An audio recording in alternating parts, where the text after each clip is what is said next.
সাদা কাপড় পরা ডাইনি ও বাঁশবাগান। চুনারিপাড়া গ্রামের পাশে এক পুরনো বাঁশবাগান আছে। দিনের আলোয় জায়গাটা নিরীহ মনে হলেও সূর্য নামতেই সেখানে শুরু হয় ছায়ার খেলা।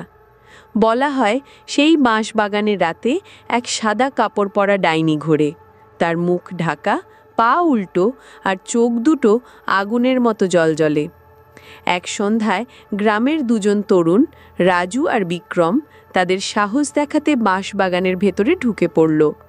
সঙ্গে একটা মোবাইল আর টর্চ লাইট।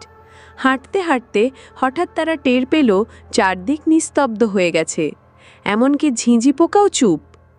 হঠাৎ করে টর্চের আলোয় দেখা গেল এক সাদা কাপড় পরা মেয়ের অবয়ব দাঁড়িয়ে আছে বাঁশের ফাঁকে। পা মাটিতে ছুঁয়েই নেই, মাথা হেলে আছে একদিকে। বিক্রম তো সঙ্গে সঙ্গে দৌড় দিল। রাজু থমকে গেল।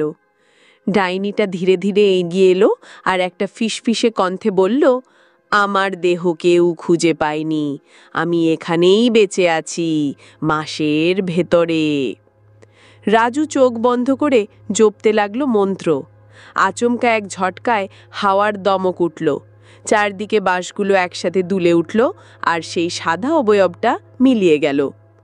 পরদিন সকালে গ্রামের লোকজন এসে এক পুরনো কুয়োর ভেতর থেকে এক নারীর কঙ্কাল খুঁজে পেল, সাথে এক ছেঁড়া সাদা শাড়ি। তারপর থেকে আর কেউ রাতের বাঁশবাগানের দিকে তাকায় না। তোমাদের এই ভূতের গল্পটা কেমন লাগলো কমেন্টের মাধ্যমে জানাও।